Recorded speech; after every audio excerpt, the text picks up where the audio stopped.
All right, we're going to talk a little bit about what is non-convergence, okay, at a limit point.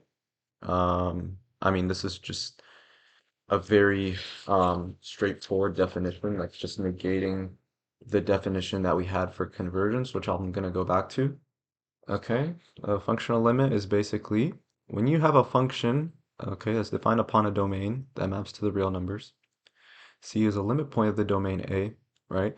The limit as x approaches C of f of x is equal to some finite number L, provided that given any epsilon neighborhood around L, right, there exists a delta neighborhood such that every single x value other than uh, the limit point, okay, that delta neighborhood is centered upon, okay, such that every single value belonging to the domain, okay, belonging to that epsilon neighborhood other than C, um, has an image that belongs to, okay, the epsilon neighborhood of f of x centered around L.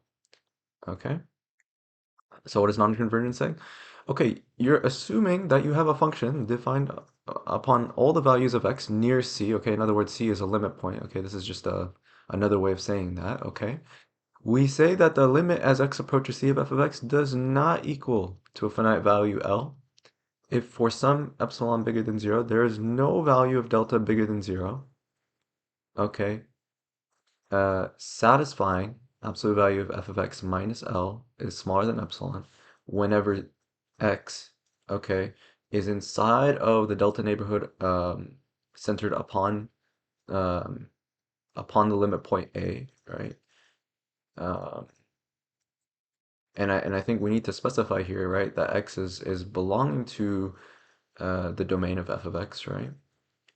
And that and we know that we don't really care about what happens to the value of the function at the limit point, or may or might not even be defined there.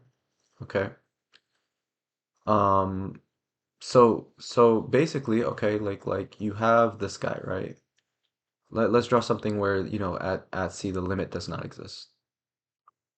Um,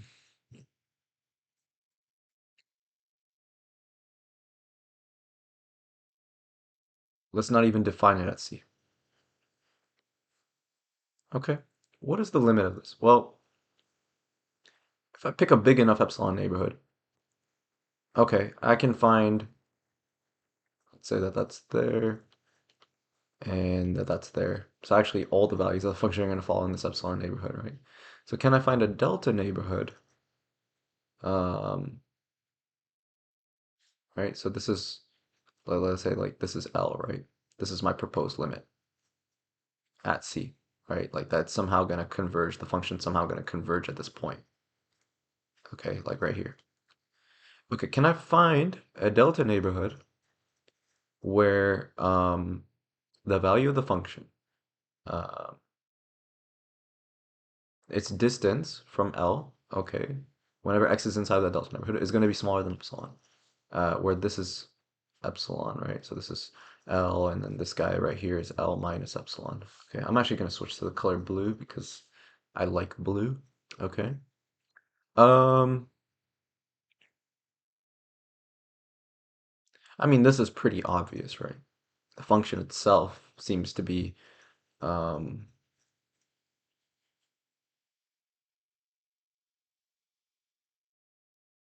it sort of seems to be like bound. It's not bounded, right? Because it's clearly decreasing, right? But okay, I can find a delta, no problem, right? Okay, let's say that's my delta neighborhood. All right, how do we see that this works? Well, you consider the value of the function at every point here. Boom, boom. Um, and I guess we care somewhat about here and somewhat about here. Okay,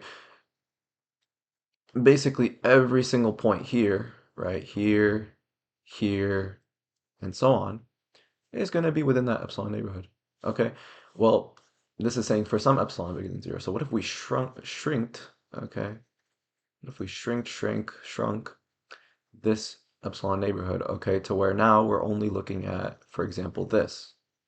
Can we find a delta neighborhood? Is that same delta neighborhood going to satisfy this? Um, Okay, clearly not because okay, we're gonna have to try to shrink this delta negative, right? And this is just like a very naive way of doing this, okay? I'm not doing this in any sort of formal manner, okay? But if I shrinked this delta neighborhood, okay, to try to like what's end up gonna happening is that you're gonna have values here. Oh my goodness. Okay. Yeah, maybe I do want the red. Come back. All right. I cannot erase that. Let's see. Okay. I'm gonna have values here. Okay. And and these values are going to be in really any epsilon neighborhood, right? Like any smaller that I make this, okay, the function is going to have values here and here, which is going to be outside of this epsilon neighborhood.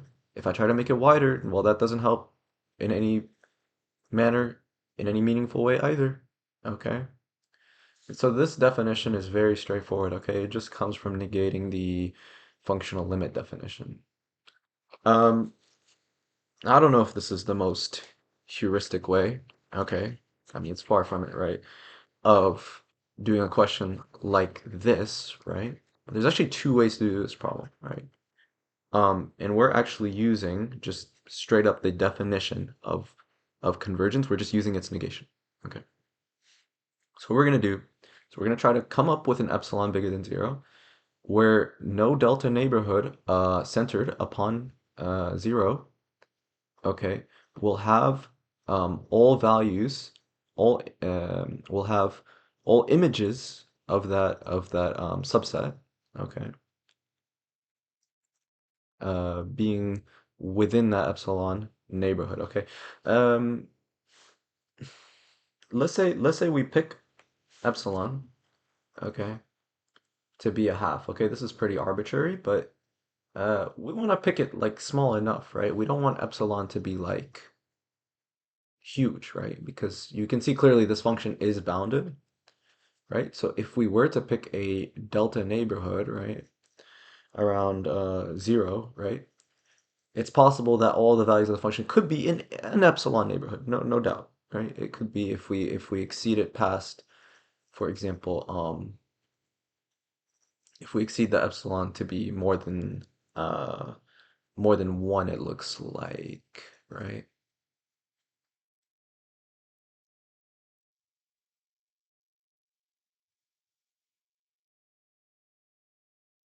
But really, like here, we're not showing that it doesn't that the limit doesn't exist at some particular point. We're just showing that the limit does not exist anywhere. Um, we're gonna observe, right, that for any delta bigger than 0, right? What does this imply?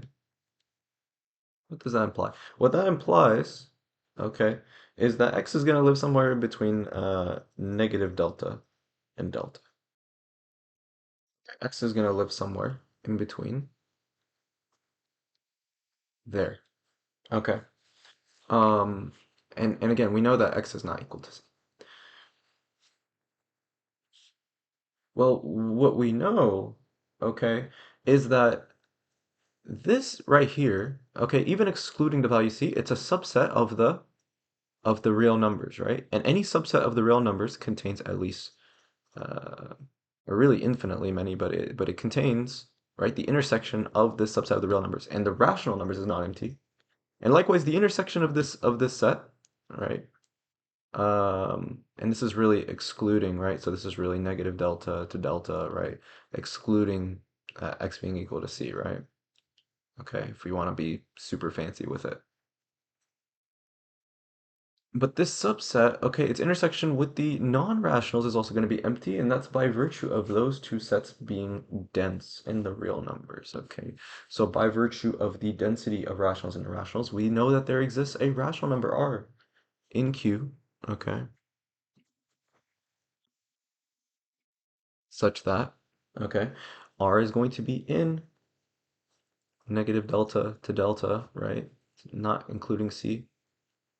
And so what this is going to say is that the value of the function evaluated at R, right, And this is really for an arbitrary, well, I guess actually we do care. We do care. We're showing that the limit as x approaches 0, right? But I think that this can really be shown for any c, but okay, we're going to conform to this, and then, so basically we're just excluding 0, right? So f of r, right, is going to be equal to what? Well, what does Dirichlet's function say? It's going to be equal to 0. Okay, it's going to be equal to 0.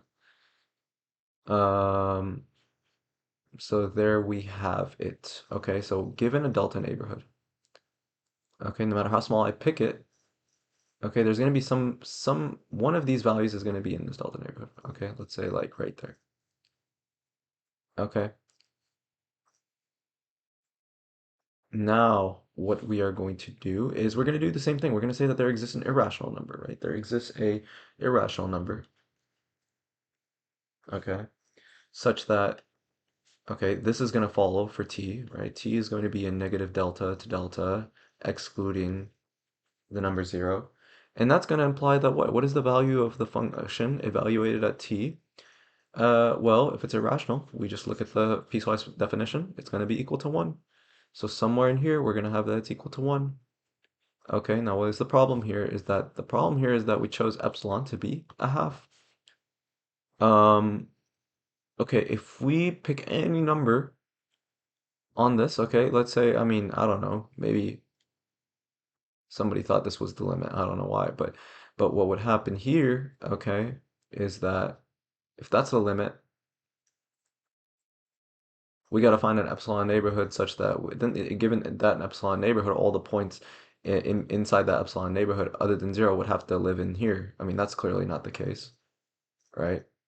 And so if you try to shift this, right, okay, if we try to shift this limit anywhere up or below, what's going to happen is only going to include either the top portion of the graph or the bottom portion of the graph in that delta neighborhood. So that's really like the idea, right, behind this.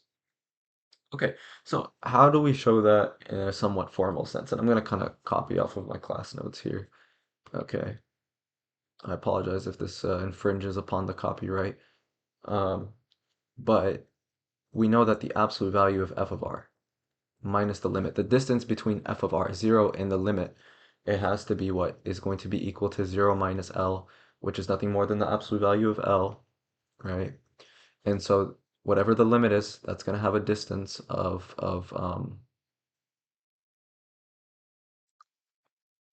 the distance, okay, right, from f of r to whatever our limit is going to be L, right? And L can be really anything, right? This picture is not showing that, but I'm trying to show that this is dynamic. We can place L wherever we want. Likewise, absolute value of f of t minus L. Okay, what is the value of the function evaluated at t? That's 1. So that's absolute value of 1 minus L. Okay, if we use a little bit of a triangle inequality here, that's going to be bigger than or equal to the absolute value of the difference of each of those absolute values. Okay, absolute value of 1 is nothing more than 1, so we're looking at 1 minus absolute value of L. Um, now,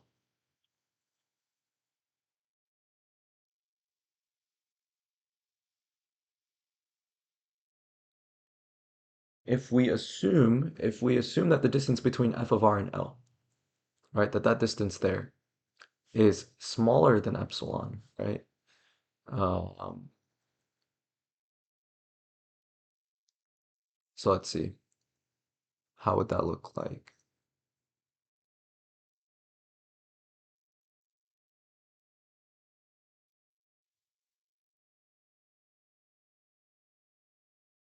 So in other words, like this is going to be included in like all the image, right, of the um, of the rational numbers, right, in this delta neighborhood is going to be in the epsilon neighborhood. So maybe I want to kind of shift this down a little bit, right? I don't know. We can kind of go boom, boom, right? And so that's L plus epsilon, that's L minus epsilon. Okay, epsilon in this situation is a half, right? Um, and so the distance from L to f of r, right, and r is a rational number. Okay, we're assuming that that distance right there is smaller than epsilon. Okay, now what do we have to show? We have to show that the distance between f of t, right, which is not going to be quite there, but maybe over here, right? The distance between f of t and L is actually going to be bigger than epsilon. Okay, so L, right, we know is what? It's smaller than epsilon. And epsilon, namely in this case, is 1/2. We picked it arbitrarily. No, we didn't quite pick it arbitrarily, but we picked it small enough to where this is not going to work because watch this. Okay, here I'm subtracting a number that is smaller than 1/2. Well, that's going to be smaller than subtracting a number uh, that is 1/2, right? Because this is smaller than 1/2, right? So if I do 1 minus 1/2, that's going to give me 1/2, right? Okay, so what is that? What am I saying? That's saying that the absolute value of f of t minus L is bigger than or equal to 1/2.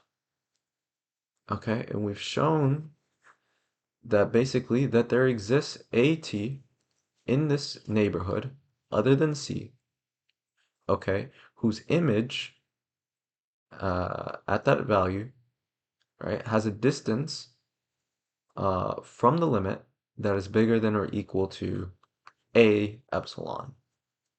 Okay, and that's a problem. That's a problemito, right? Because uh, right, f of t is over here. L is all the way over here. That distance over here, we've shown that that distance is more than 1/2, right? So it's going to go above L plus epsilon, okay? So that is how to do this problem using the definition of non-convergence, okay? We're gonna move on to something um, that is probably pretty profound, right? But, you know, who am I to say that something is profound or not, right? Um, yeah, here we go. Let C be a limit point of the domain of F. Okay, I mean, you can't talk about this if this is not a limit point, right? By definition. The limit at the limit point of the function is equal to a finite value L if and only if, what is equivalent to saying that this? Given any sequence x sub n in the domain of F, okay, where each x sub n term belongs to the domain of F. Each of those terms is not equal to the limit point, and x sub n converges to C.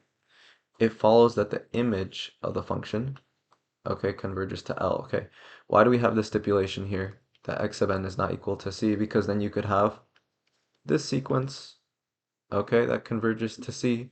Is it gonna follow always that f of C, f of C, blah blah blah, right? Which converges to f of C.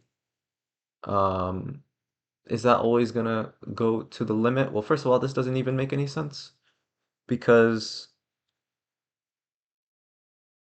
for something to, well, actually, no, it can, okay. Um,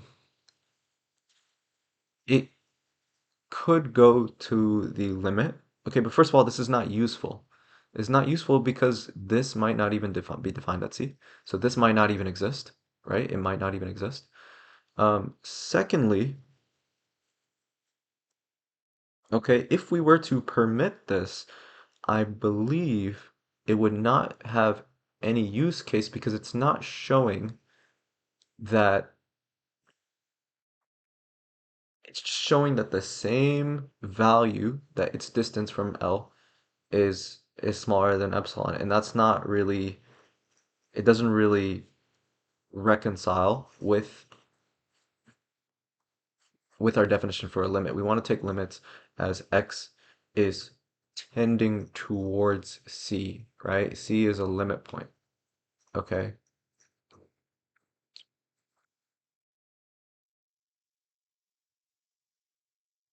Okay, so first of all, this may or may not be true. And if it is true, right, in the case where, let's say f of C is defined, right? You're gonna have like this thing, right? Um, so first of all, this is a sequence, right? First of all, this could be C could be an isolated point. Okay, like it could be like something like that. I don't know. In that case, it doesn't even make sense to talk about this limit Okay. Uh, does a limit as x approaches, well, x is not even approaching c, right? C is not a limit point. You could have, for example, um, the function not even being defined there, so this f of c business kind of just breaks down, like you wouldn't even have it. Or you could have like this guy, and then you could have like that, right? Um, or better yet, you could have something like this, and then something like this, right? And let's say it was actually the limit did exist here. Okay, well, this is gonna say that um, the image sequence is going to converge to L. Well, if this is your image sequence, okay, then you're saying that this is your limit. That's a problem, right? We actually prefer to say that the limit is this, okay? So the way we've defined this kind of prevents these situations, okay? And I guess we don't have to worry about it too much.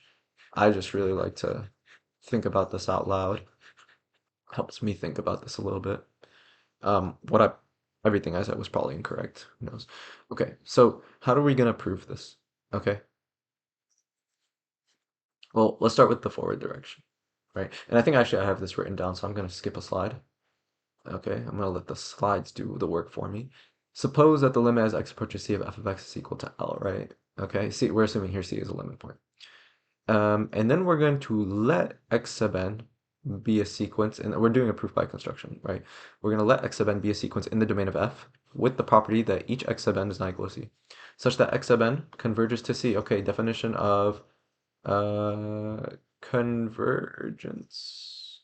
Definition of functional limit, right? Okay, for all epsilon bigger than 0, there is a delta bigger than 0, such that whenever x is in a delta neighborhood around c and x does not equal to 0, it is always, what always follows is that f of x minus L, absolute value bars, is smaller than epsilon.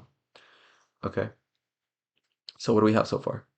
We have absolute value of f of x minus L is smaller than epsilon, right? We want to show that for all epsilon bigger than 0, that there's a capital N for all n bigger than or equal to capital N, that absolute value of f of x sub n minus L is smaller than epsilon. Okay, well, how are we going to relate this to this? I mean, that's basically the forward direction of the proof. I drew the arrow backwards, but so what we're going to do is we're going to let delta be bigger than 0, right? And if we let delta be bigger than 0, okay, we know that x sub n converges to c. Okay, so we know this. We're trying to show this, and we also know that absolute value of x minus c, x sub n, excuse me, minus c, it converges to c, so it's smaller than delta. There exists a capital N in the natural numbers such that n being bigger than or equal to n is going to imply this for any, right, for any, we let delta be bigger than 0. Okay. Um, okay, so it's gonna lock in inside of a delta neighborhood around C. Okay, well, if all those terms are gonna lock in around there, right? Well, what that means is that when all those terms are in that delta neighborhood, right? We have the absolute value of f of x, right? So if I evaluate each of these x sub n's at f, right? F of x sub n minus L, right? That is gonna follow. Is gonna follow, right? When so because x sub n is gonna lock into that delta neighborhood around c, each of those x sub n's is not equal to c. What does that mean? Well, since this is the case, right? Whenever n is bigger than or equal to n, absolute value of f of x sub n minus L is smaller than epsilon. F of x sub n, okay, is always gonna be in v epsilon of L. Okay, that means that f of x sub n, right, by topological definition of convergence of sequences, this is going to converge to L. Okay, um, yeah, um, really cool. Okay, the backwards direction is actually a lot more complicated. I put it on another slide here. Okay, there's a lot going on here. Okay, I'm not gonna lie. It's heavy stuff, okay, for me. Um, so we're gonna suppose any sequence x sub n in the domain of f such that it converges to C. Each of those elements is not C, right? Because we want to avoid that dummy sequence, right? And let's say we know that all of those sequences, okay, at some point whenever they lock in, um, f of x sub n, okay, is going to converge to L. Okay, so let's read this. Suppose for any sequence x sub n in the domain of f with x sub n not equal to c, and x sub n converges to c, it's the case that f of x sub n converges to L. Now, we're trying to show the backwards direction of this, right? So we have this given, and we're trying to show, we need to show, or I guess we want to show, right, that the limit as x approaches c of f of x is equal to L. Okay.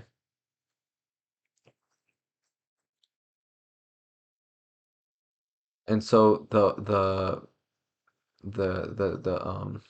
form, okay, the statement that we're trying to show is that okay, um all sequences x sub n, right, in the domain, okay, this is bad notation, but it's okay. Okay, x sub n not equal to c for all this is so bad. For all n in the natural numbers and x sub n converges to c, um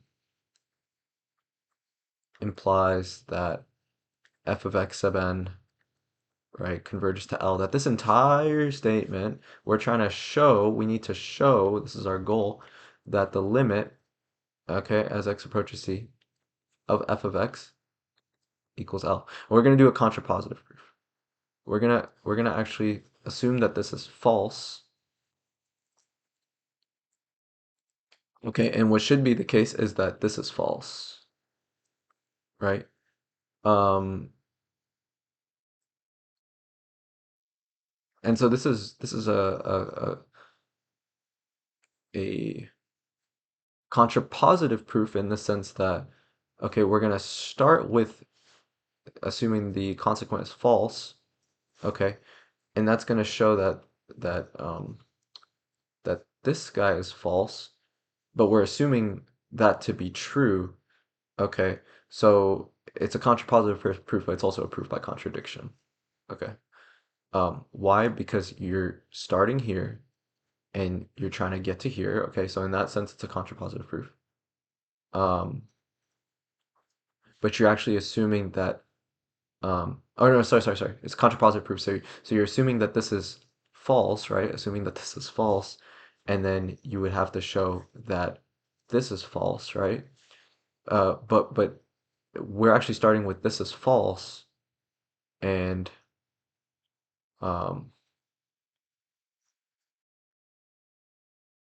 that this is true, right? So this is like really a proof by contradiction. We're showing that something is true, uh, cannot imply something that is false. Okay, but if we're assuming this is false to begin with, okay, we're gonna have to reject that, and so we're gonna have to accept that the limit as x approaches c of f of x equals L. I don't really understand that too much. I see this more of as a proof by contradiction, right? Um,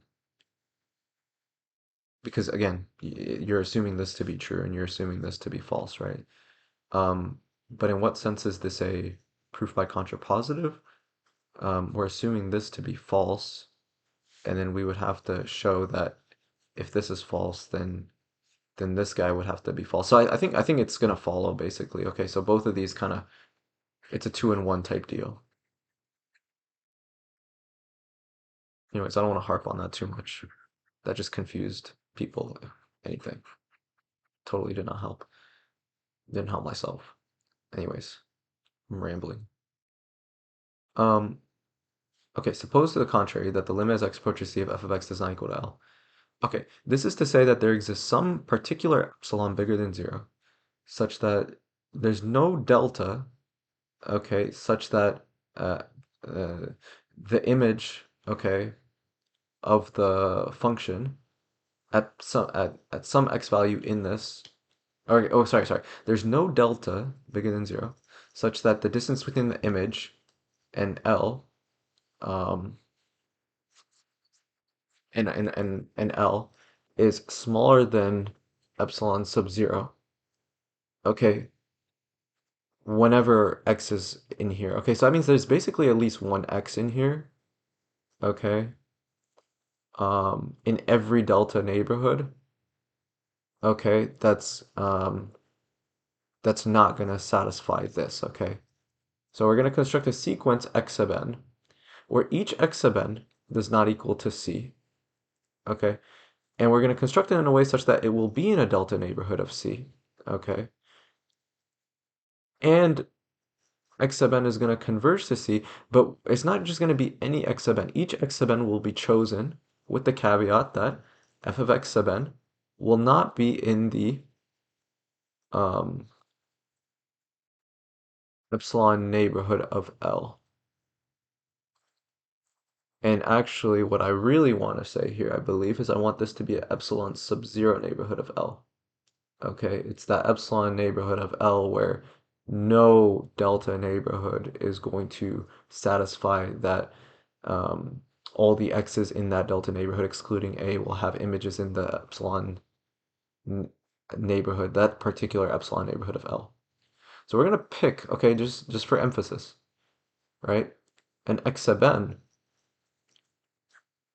Okay, each term will be in the 1 over n neighborhood of C, with the caveat that that particular x sub n will not be in the epsilon sub-zero neighborhood of L. Okay, so there's a lot of stuff going on here, I'm not gonna lie. So let's kind of walk back a little bit and try to like see what we have so far, right? Because this is heavy stuff, right? Okay. Um,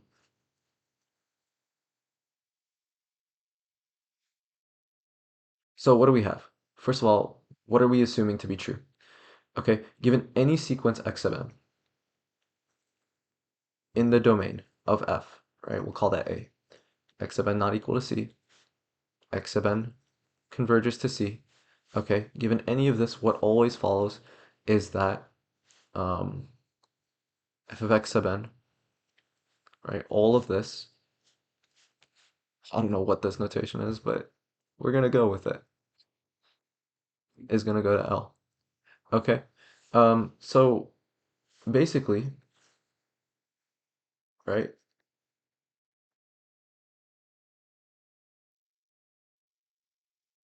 trying to be creative here. Say that that's my graph. Um, and let's say this is my limit point C.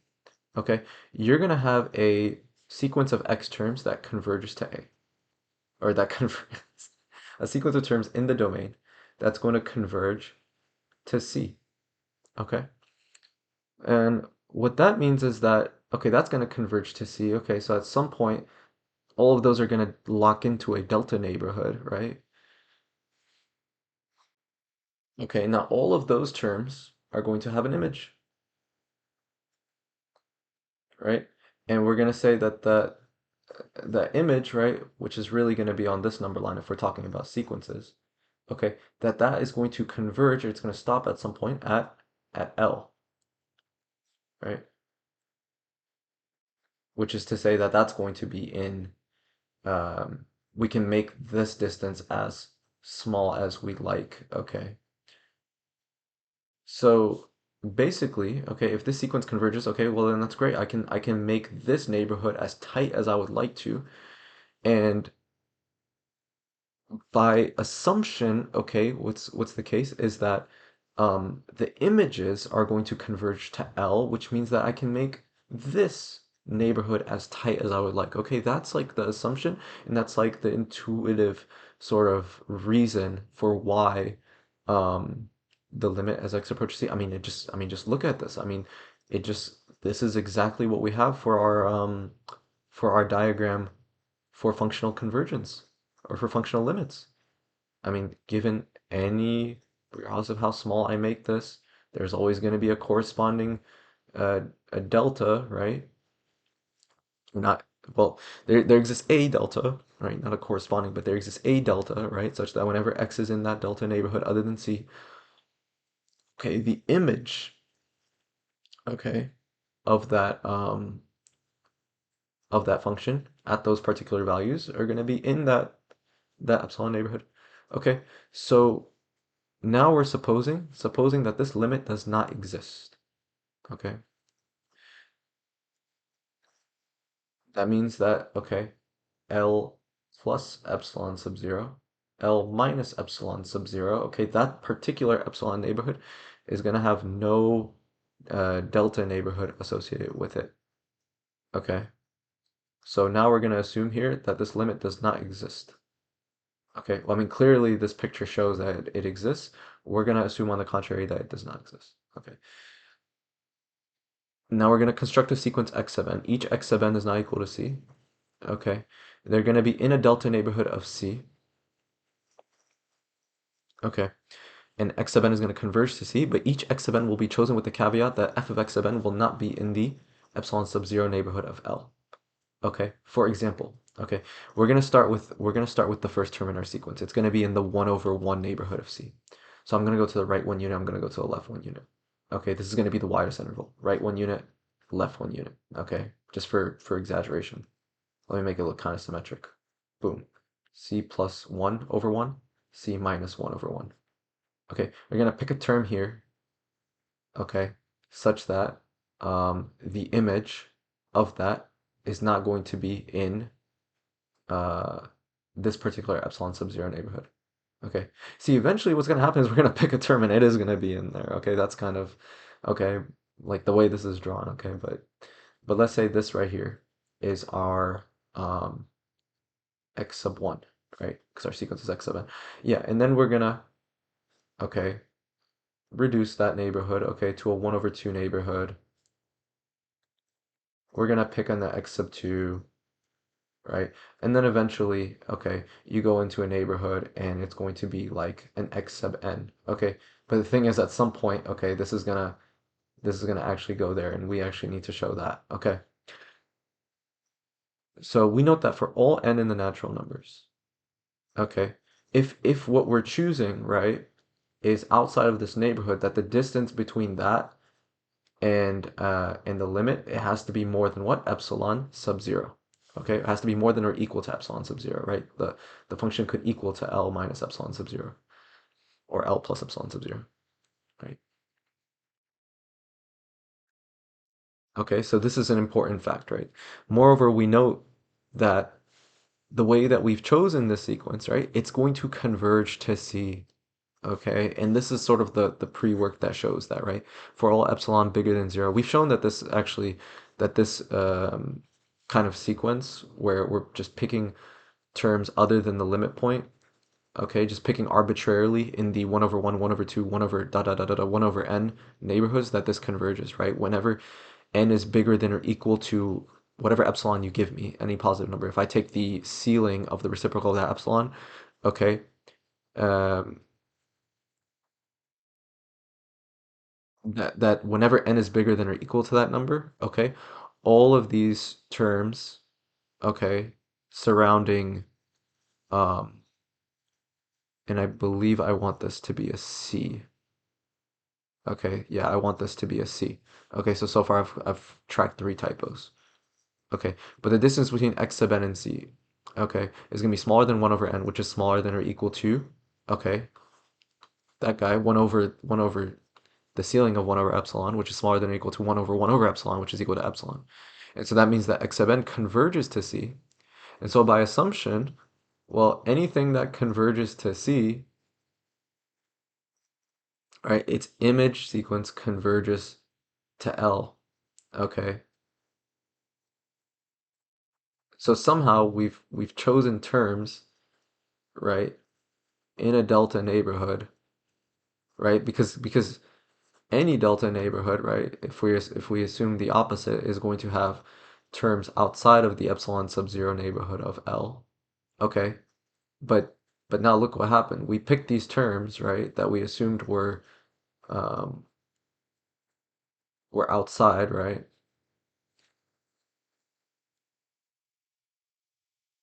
And some of them were outside, right? Some of them were outside the way I drew this. Okay, but some of them are going to be, and eventually they're going to be inside, I guess is what this picture is saying. Um,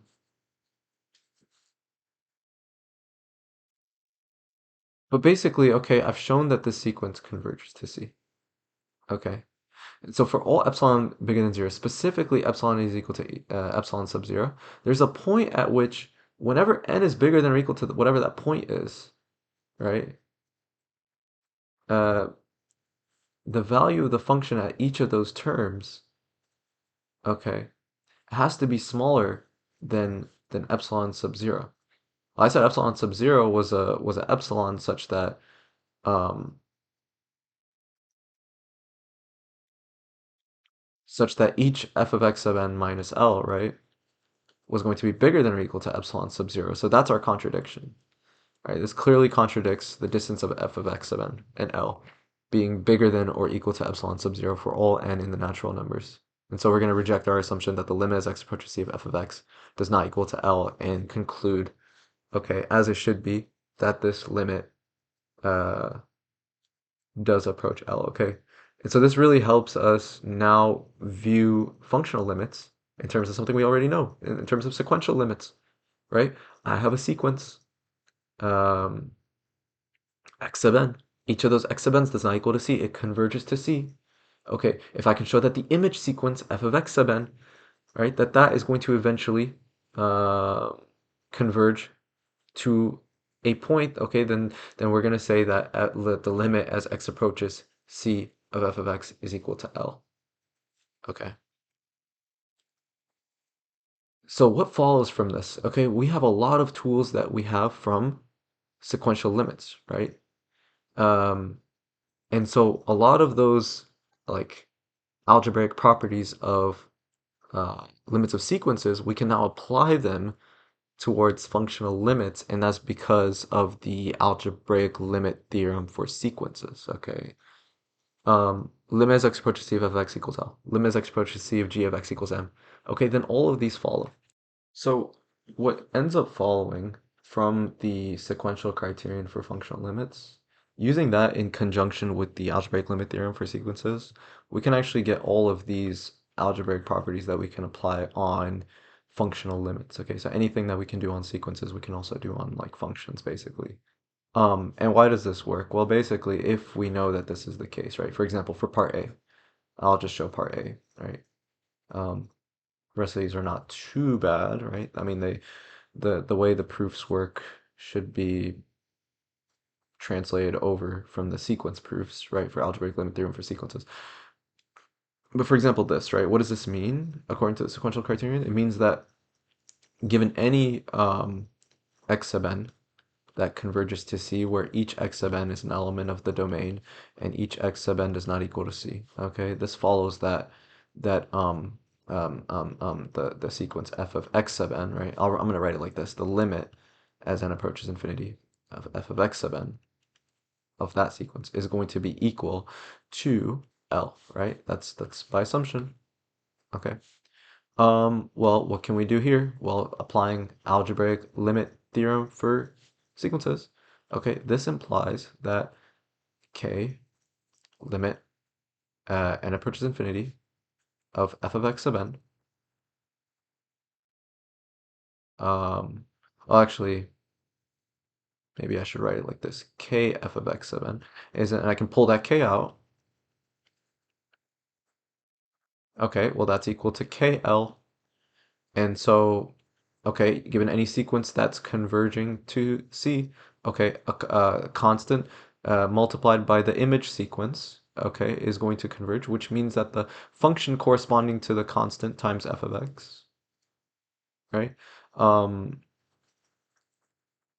we have this, right, that this is equal to KL, right? Using the backwards direction here, right? F of x sub n converges to L, right? Like for any sequence x sub n that converges to C where that satisfies these properties. Okay, then the limit as x approaches C of that function, right? At not just right, not just the sequence, but the function itself, right? Defined on all values of that domain is going to be equal to L. Right? So what does this imply? This implies that what?